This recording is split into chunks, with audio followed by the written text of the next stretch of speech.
Hello everyone, and welcome to the first ever Movie Nights Movie of the Week. This time around, we are doing David Fincher's Zodiac, which came out in 2007. Without further ado, let's get right into it.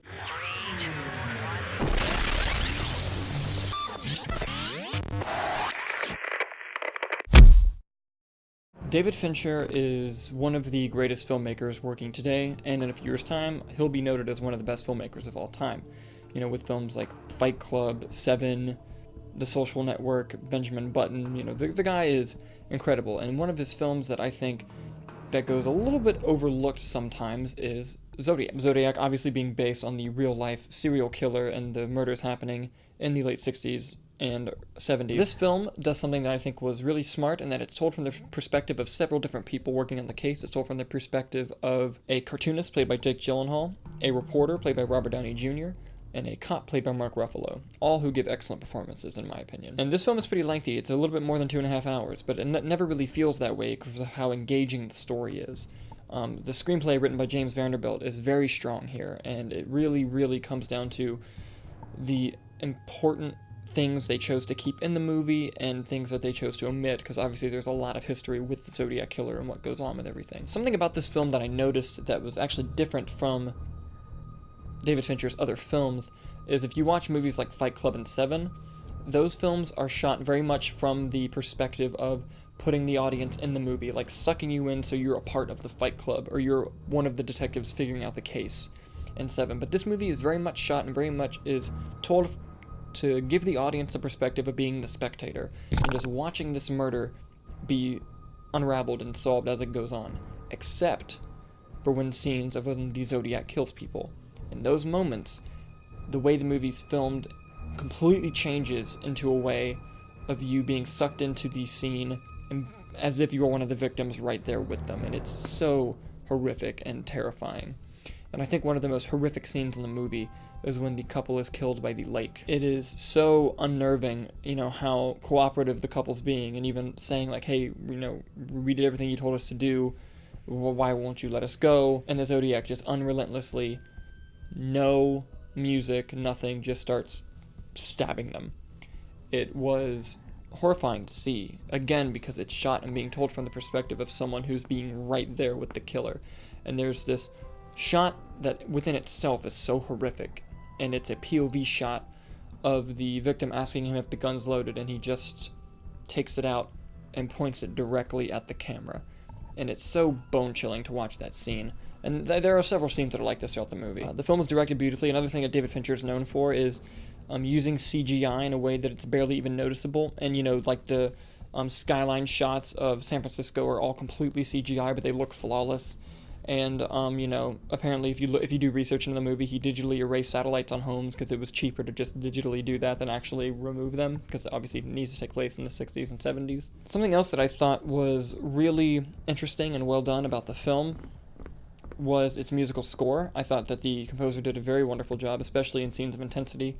And speaking of scenes of intensity, the scene where Jake Gyllenhaal goes into the home of someone who he believes could be the Zodiac or is hiding the Zodiac there, just that whole entire scene was horrifying. I like that the film sort of chooses who it wants to be the Zodiac and just undeniably tells you, like, hey, this is him, we don't care, this is who this guy was. And even though in the, credits after the motion picture stopped, it lets you know that, hey, later there was DNA evidence that didn't even match that guy. But it really put the audience in a hope for, this is who this bastard was, this is him, we know it. And especially through Jake Gyllenhaal's character arc and just wanting to look the person in the eyes and know that it's him. It was such an awesome moment, when everything comes to at the end. And I think the performance of the person who they want you to think is the Zodiac killer was also very subtle and very well done. Part of the reason we wanted to do Movie of the Week is because we wanted to be interactive with our audience. And we actually got 2 questions from people about Zodiac, and we're going to read them right now. Melina writes, if you guys could recast Zodiac, who would you put as the 3 leads and why? Oof. Well, normally, I would say that it doesn't really matter. As long as they're great actors, they can do fine. But I'll bite Melina just for you.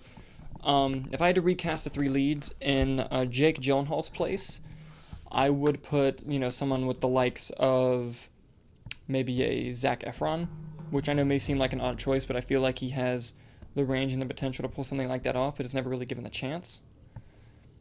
For Robert Downey Jr.'s character, I would cast somebody like I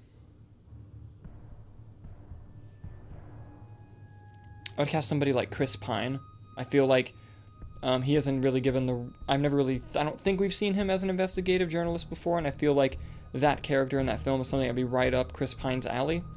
And for the character of Mark Ruffalo, I would make that a more seasoned older person, and I think Josh Brolin would be a good job in that role. Although I don't know if he could pull the accent off, but maybe. He's a great actor, so probably. So that's who I would personally cast as the 3 leads. We also have Dustin, who writes, I think the movie Zodiac is not as intense or epic as David Fincher's others. So my question is, how do you think Zodiac as a whole measures up to Fight Club and Seven? Thank you for the question, Dustin. And I'm in the minority on this, and I actually feel like Zodiac is right up there with Fight Club and Seven, but for different reasons. I think that each movie is different, and there are great things about each movie that can sort of set each one above the other. In terms of its intensity, I think that, to me personally, I think that Zodiac has the harder job. It uses intensity without really using many action scenes or, big explosions, things like that. I think the thing that makes the scenes so intense in Zodiac aren't even the scenes where the Zodiac is in it. It's when you think there's something there. And the way that tension is created through dialogue and through camera work in Zodiac, I think is even better than the tension created in Fight Club and Seven. And what I will say is, while Fight Club and Seven on a first viewing may be really, really intense, especially the ending of Seven, upon rewatch, those scenes become less and less intense because of what happens. Even with Zodiac, even it being based on a true story, and certain things are the way they are, those scenes are constructed in a way that where you're so into watching the narrative that it's still intense the more you watch it. And I think, to me, that's why Zodiac scenes are slightly more intense than Fight Club and Seven. But hey, the beauty of the subjectivity of film is that we can all watch the same movies, love them and hate them, and so thank you so much for the question.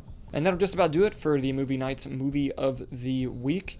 Next week, we will have a new movie to watch, and we'll post it on our social media, so please follow us on Facebook at Movie Nights, and Instagram and Twitter at Nights_movie.